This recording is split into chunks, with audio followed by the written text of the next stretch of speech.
Hello and welcome to Newsroom Series Northwest. I'm Malumfashi. Coming up on the program. Nigerian Army renovates Kundila Model Primary School in Taroni local government area of Kano State.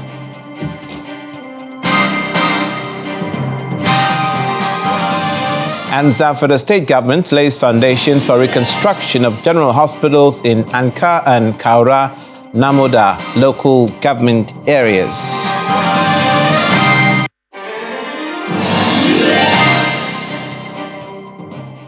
Thank you so much for joining us today. We begin in Jigawa State, where a shortage of water supply in Dutse is a thorn in the flesh for the residents, as they have been lamenting the inadequate supply. In response, the Jigawa State government is working with the federal government to complete an abandoned water project in the state capital. Our correspondent Sadiq Ilyasu reports.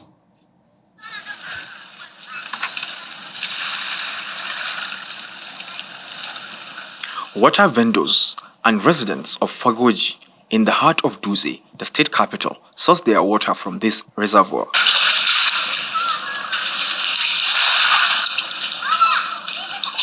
Over 1,000 people benefit from the pond-like reservoir on a daily basis. We've been facing water shortage for a very long time here in Fagoji, and until now we didn't get a solution to this.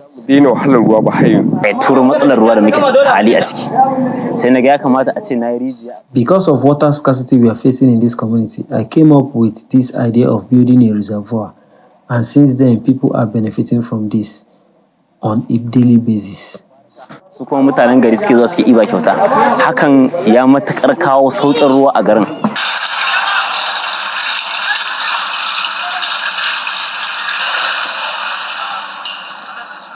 In another location, still in the state capital, Zainab, a hairdresser, laments her daily challenges with water supply.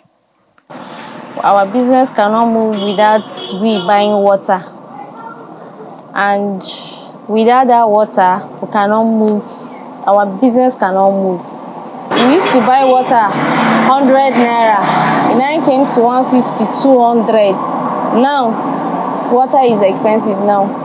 We used to buy 1 jerry can 50 naira, and which our business is going down. Please, we need government to do something about it. Many residents of Dutse, the Jigawa state capital, depend on a well or a borehole like this one to source for their drinking water. This, according to health practitioners, is unhygienic. However, the Jigawa state governor, Malumfashi, is collaborating with the federal government to complete a 20-year-old water project.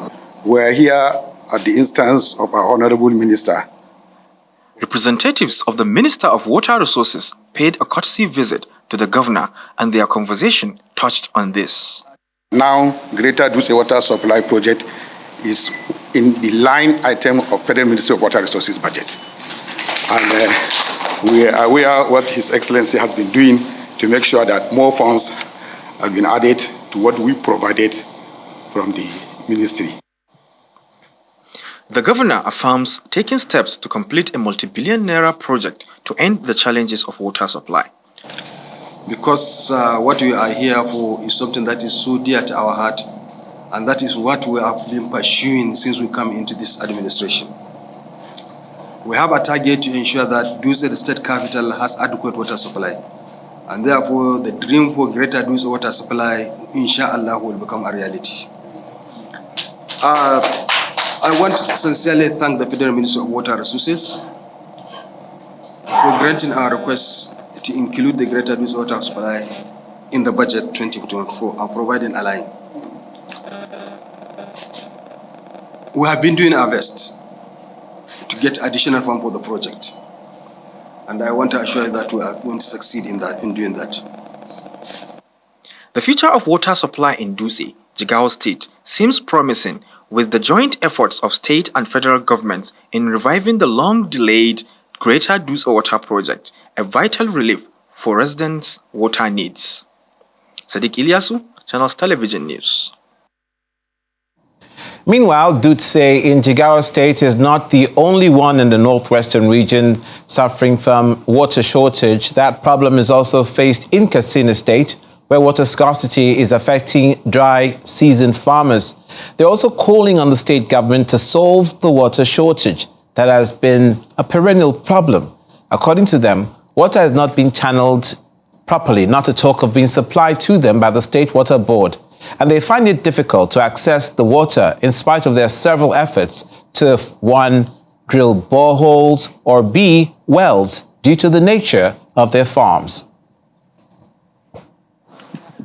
This middle-aged dry season farmer has been into the farming business for over a decade. He's one of the hundreds producing cabbage, spinach, rice, wheat, maize and moringa, amongst other vegetables in Katsina State. However, the long-existing problem of water shortage remains a major source of concern to most farmers here, which in effect hinders their performance. They are left with no option than to depend on water coming from culverts for their irrigation activities. We are many young farmers here farming in this area. However, if we are lucky, the rainy season is gone. We seize the moment to plant cabbage, and it's during the rainy season. We cultivate rice or maize, as well as cabbage and spinach on the same land.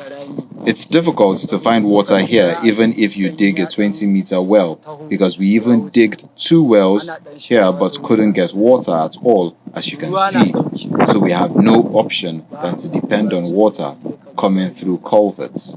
In an exclusive interview with the Permanent Secretary in the State Ministry of Agriculture and Natural Resources, Mr. Mohammed Rabiu, the government says it's on top of the situation. This government is directed towards improving the condition of the agricultural extension workers in the state, because currently we are faced with phase out extension agents in the state, because totally now, with the exception of this government, there are only about 50 something extension workers working with the state. But now the government is tilted towards improving the extension condition. During its 2024 budget estimate of 454.3 billion naira, the state government had allocated a sum of 20.5 billion naira to the agricultural sector, which represents 6.21% of the total capital expenditure, placing water resources and education at the forefront of its priorities.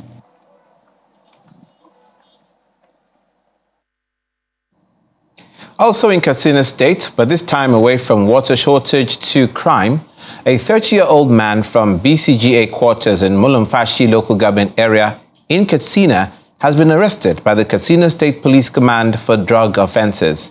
His name is Mohammed Ismail. He was arrested in possession of 45 bags of dried leaves suspected to be Indian hemp, amongst other suspected illicit substances worth over 5 million naira.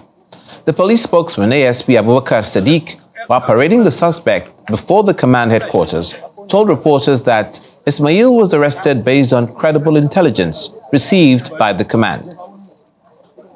Yes, sir.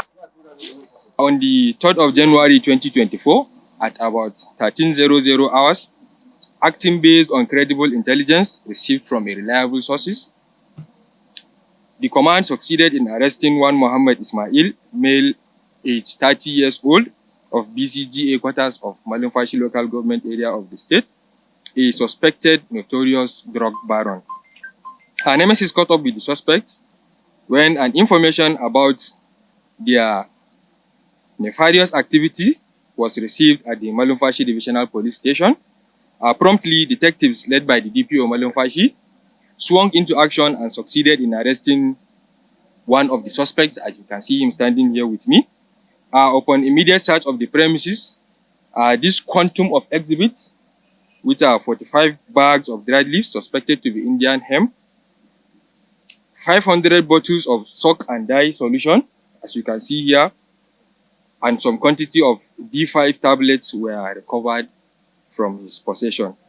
During the course of interrogation, Suspect confessed to the commission of the offense and further mentioned Ibrahim Kisko, one Ibrahim Kisko now at large, as his accomplice. Staying in Katsina State, a National Youth Service Corps member serving at the Government Girls College, Katsina, has died in a motor accident at Gayaza town in Kankia local government area of Katsina. Mahmudu Obaje, the NYC member, along with one other passenger, were the victims of the accident, which occurred on Thursday, 4th January 2024, while on transit from Kaduna to Katsina for the monthly biometric clearance. While the NYC family nationwide has been mourning the tragic incident, the Katsina State NYC management, in a statement issued today by the Public Relations Officer, Mr. Eddie Megwa, further commiserated with the family of the Corps member while in active service to the fatherland as he passed.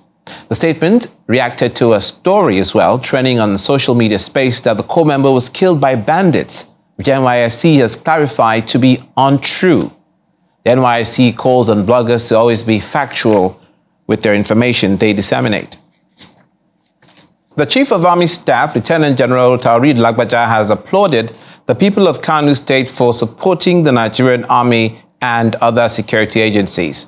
The General Officer commanding the division of the Nigerian Army, Major General Valentino Okoro, made this appreciation known on behalf of the Chief of Army Staff during the commissioning of the newly renovated Kundila Model Primary School in Taroni local government area of Kano. The Army Chief further stated that the Nigerian Army places great premium on non-kinetic lines of operation, particularly in the host communities where military operations are carried out. Our correspondent Nanchin Vincent reports that the Army remodeled and equipped the school as part of its civil-military cooperation project. It is a brand new building at the center of Tarauni community in Kano Metropolis, as the Nigerian Army commissions and hands over the newly renovated and equipped Kundilan Model Primary and Secondary School to the stakeholders of the area. On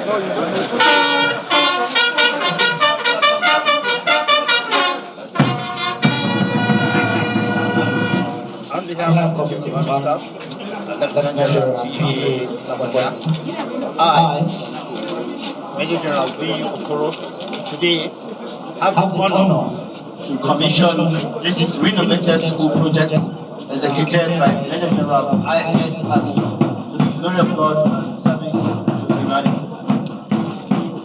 The event had in attendance representatives of the Nigerian Army, the state government, and other stakeholders in the education sector.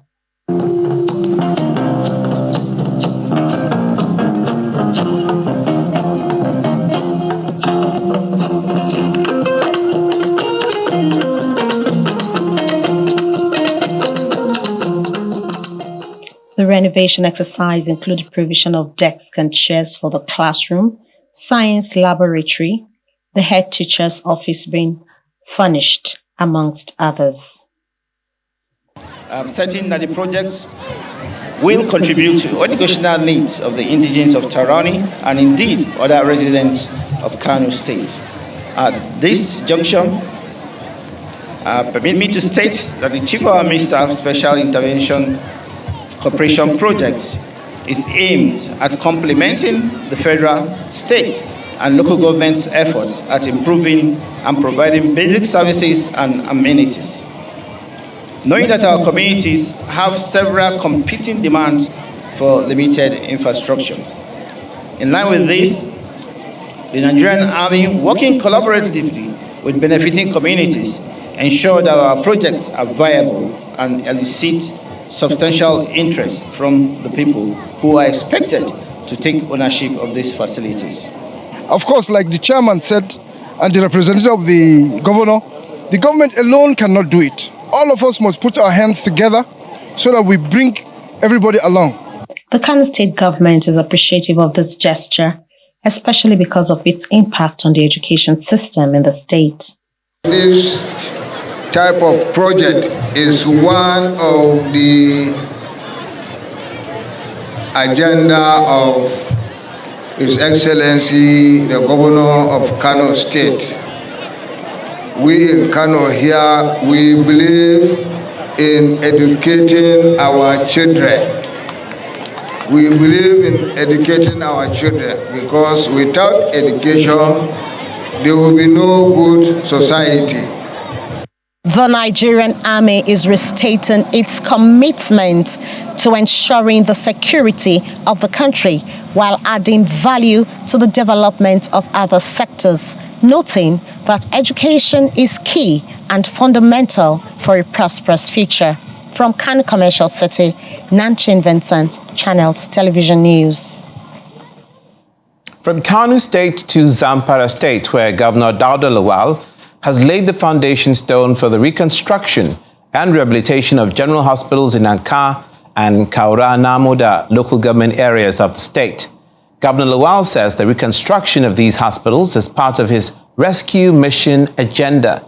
The governor also launched the Fadama 3 projects in Zamfara West and North senatorial zones.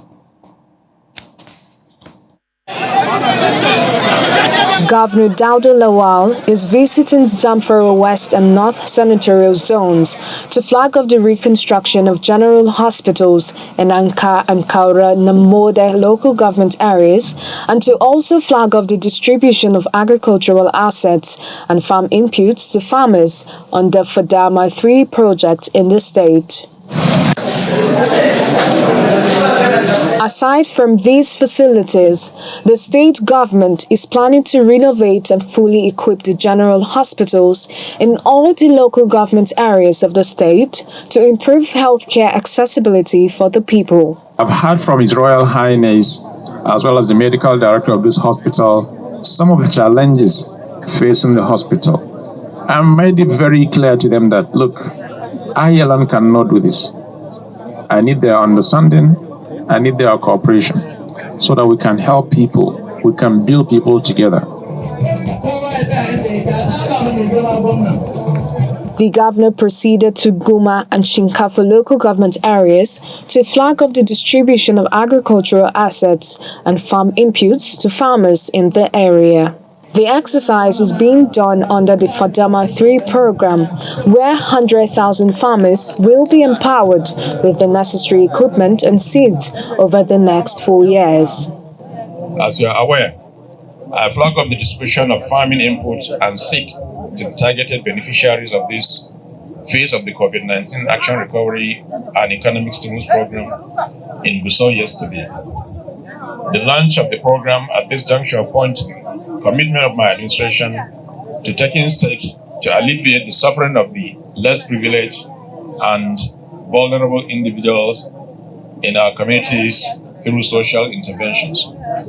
This is especially important considering the enormous difficulties faced by households and communities, not only in the wake of COVID-19, but also due to the recent policy of fuel subsidy removal, which has further exacerbated the already dire situation of our people. The governor also inspected ongoing projects in Shinkafa, Kaura Namboda local governments, including the Women's Development Center, Shingaya schools, and the reconstruction of the vocational center at Government Technical College. Governor Uba Sani of Kaduna State has begun flagged off the construction of an 18-kilometer road in Sanga local government area in the southern part of the state.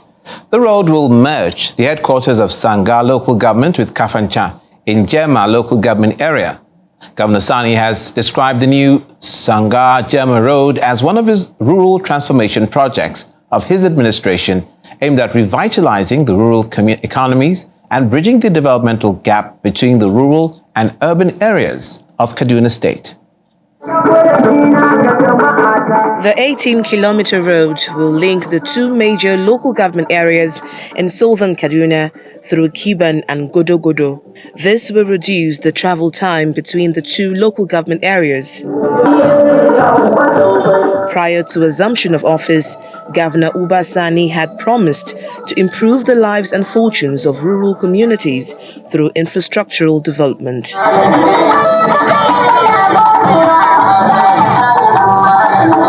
He arrives at Sanga to flag off the road construction amid cheers from the residents. This 18-kilometer road project, which is just one in the series of investments to be made in rural infrastructure in the state, is strategic, such that it links two local government areas of Sanga, Jama'a local governments together. When he came to the microphone, Governor Sani gave assurances that his administration will ensure even development of all parts of Kaduna State. According to him, the Sanga-Jama'a Link Road will not only facilitate movement of people, but will also boost agriculture in the area. When completed, this road in Gontu, through Kiban, linking Sanga to Jama'a, will provide forward and backward linkages to farms and markets. It will reduce cost of post-harvest losses by farmers and reduce cost of transportation and travel time. It will also provide employment opportunities for skilled, semi-skilled, and unskilled labor during the construction period.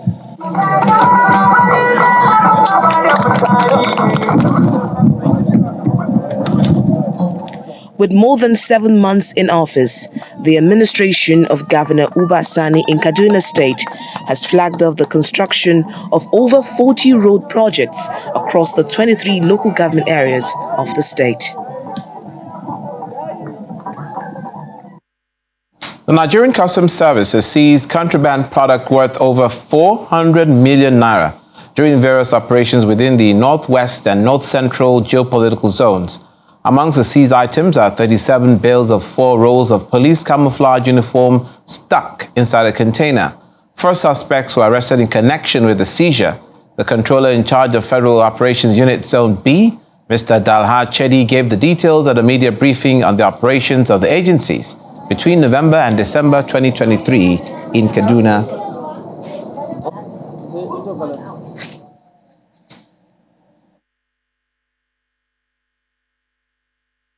Residents in Sokoto State have been assured of a promising 2024 that will come with the rejuvenation and transformation of infrastructure and delivery of social services to improve the security situation across the state. They say the security challenges in the country is affecting every sector of the economy and destabilizing all business activity, thereby jeopardizing the means of livelihood of many Nigerians. This situation, they say, requires urgent attention. In Nigeria, devoid of terrorism, devoid of any illicit activities. We equally hope and pray that we'll have a Nigeria where our leaders will have the fear of Allah at the back of their minds. So to me, it's too early to judge government 6 months. Looking at, if you go back history lane, 6-7 months old, is too early to give it a scorecard. But I hope that the next round of politics that may come in 2077 will be something that people will have hope in. If the government start doing something to pace agriculture seriously and get us a way we can farm with enough security of this country, I believe things will be normal. We have a lot of hope for 2024.